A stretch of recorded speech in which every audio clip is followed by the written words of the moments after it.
একটি ফ্যামিলিতে 7 ভাই ছিল। এক বোন ছিল, বোনটার নাম বিন্দু। বিন্দু ছিল, এবার বিন্দু প্রত্যেক দিনই রান্না করে ভাইদেরকে খেতে দিত। একদিন হাত কেটে যায়, শাক কাটতে কাটতে বঁটিতে হাত কেটে যায়। হাত কেটে যেতে বিন্দুর রক্তটা কিছুতেই বন্ধ হয় না, তাই সেদিন শাকে রক্ত লেগে যায়। লাগলেও কি করবে, এখন হাত কেটে গেছে, বোন তো রান্না করে ভাইদেরকে খেতে দেবে, তাই খেতে দিয়েছে।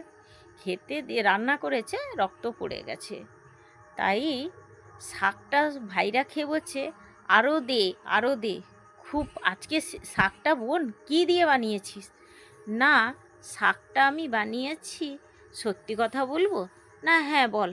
আজ আমি শাক বানাতে বানাতে আমার হাতটা কেটে গেছিলো, হাতটা কেটে যেতে রক্তটা একটু শাকে পড়ে গেছিল।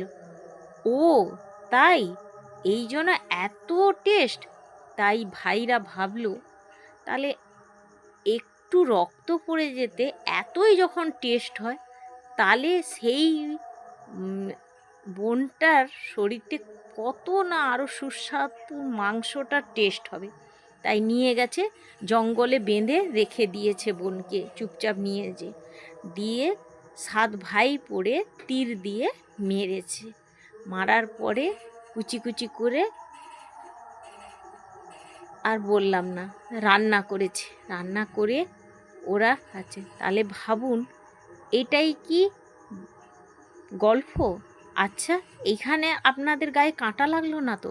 আমি যে গল্পটা বললাম, আমার খুব কষ্ট হলো আর গায়ে কাঁটা দিল। কেমন হলো বন্ধুরা, কমেন্ট বক্সে বলে যাবেন।